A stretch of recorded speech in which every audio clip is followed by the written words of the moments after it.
देखिए, पहले तो हम लोगों की कोशिश है कि जो विगत के बैठकों में हम लोग जो कंटिन्यूअसली जो डायरेक्शंस दे रहे हैं उन सभी का इंस्ट्रक्शंस का कंप्लायंस हुआ कि नहीं, उन चीज़ों को हम लोगों ने चेक किया। तो प्रीवियसली जो हम लोगों ने डायरेक्शंस दिया था कि जो है CISF और पुलिस मिल करके कुछ एक एग्ज़िट पॉइंट्स पे चेक पोस्ट बनाएगी, तो उसका हम लोग प्रोसेस में हैं और कोशिश है कि इस महीने के अंत तक जो 12-13 पॉइंट्स CISF ने आइडेंटिफाई किया है उन जगहों पे हम लोग चेक पोस्ट कर सकेंगे जो एग्ज़िट रूट्स हैं। साथ ही साथ हम लोगों ने जो डायरेक्शन दिया था कि जो हमारे व्हीकल्स चलते हैं इंटरनल ट्रांसपोर्टेशन के लिए, खास करके जो लोडिंग पॉइंट से साइडिंग तक के लिए, उन सभी का अपना कलर कोडिंग हो, उस पे काम चल रहा है और इस महीने के एंड तक हम लोग उसका भी एग्जीक्यूशन देख लेंगे। साथ ही साथ 2 साइड वेमेंट ब्रिज पे मेज़रमेंट्स लेने का बात हुआ था लास्ट बार, ताकि रास्ते में किसी प्रकार का कोई कोयला चोरी नहीं हो, उसको लेकर के। तो शायद 9 में से 7 में हम लोग का स्टार्ट हो गया है, बाकी जो 2 है शेष बचे हुए उस पे भी हम लोग जो है महीने के अंत तक शुरू करा लेंगे। साथ ही जो बूम बैरियर लगाया जाना था, CCTV परचेज़ किया जाना था, डैशबोर्ड कैमरास परचेज़ किए जाने थे, उनका टेंडर BCCL ने कर दिया है, वो वर्क ऑर्डर हो गया है और हम लोगों ने एक टाइमलाइन BCCL के साथ रखा है कि 15 जनवरी तक उन सभी को हम लोग इंस्टॉल करा दें, ताकि जो एक हम लोगों को प्रोटेक्टिव मेजर्स, प्रिवेंटिव मेजर्स लेने थे उसमें हम लोग आगे बढ़ सकें। साथ ही साथ जो हॉटस्पॉट्स हम लोगों के आइडेंटिफाई किए हुए थे, जहाँ पे कंटिन्यूअस हम लोग वर्क कर रहे हैं,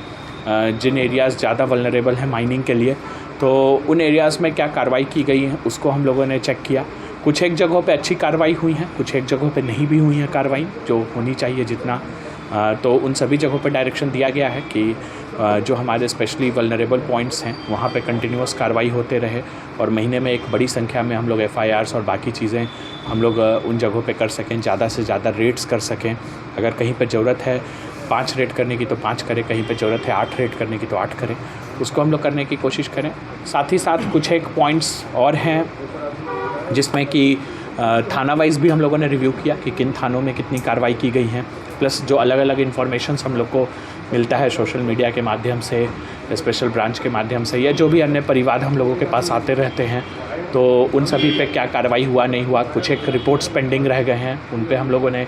डायरेक्शन दिया है और हम लोगों ने कहा है कि 15 दिनों में उन सभी का जो है सो पेंडिंग जो पार्ट्स है उसको हम लोग क्लियर करें। साथ ही साथ CO और थाना प्रभारी को हम लोगों ने डायरेक्शन दिया है कि उनके द्वारा कंटिन्यूअस रेड्स होनी चाहिए इलीगल माइनिंग और इलीगल ट्रांसपोर्टेशन के खिलाफ। साथ ही साथ जो डिस्ट्रिक्ट माइनिंग टास्क फोर्स है उसका भी कंटिन्यूअस रेड हो, SDO, DMO, SDPO इन लोगों की अध्यक्षता में, और कंटिन्यूअसली इस पे काम किया जाए और वो रेट्स का भी हम लोग कंप्लायंसेस को चेक कर रहे हैं। साथ ही साथ अब माइनर मिनरल्स को लेकर के भी हम लोगों ने रिव्यू किया, उसमें जो है कंटिन्यूअस कार्रवाई करने का भी हम लोगों ने निर्देश दिया है जहाँ कहीं भी इलीगल बालू का उठाव या बाकी चीज़ें की जा रही हैं। साथ ही साथ कोयला में और भी हम लोगों ने डायरेक्शन दिया है कि कहीं भी कोई भी ऐसा लैंड है जहाँ पे इलीगल माइनिंग करके कोयला का स्टॉक जमा किया गया है, तो अगर वो रैयत का लैंड है तो उसके खिलाफ भी कार्रवाई की जाए, और अगर उसके खिलाफ ज़बरदस्ती उसके ज़मीन को यूज़ किया जा रहा है तो वो आकर के पुलिस को बताएं कि हमारे ज़मीन को ज़बरदस्ती यूज़ किया जा रहा है, ताकि जिन लोगों के द्वारा यूज़ किया जा रहा है उनके खिलाफ कार्रवाई की जाए। तो कई एक तरह के निर्देश दिए गए हैं, कई एक अलग अलग डायमेंशंस पे हम लोगों ने चर्चा किया है और हम लोगों की कोशिश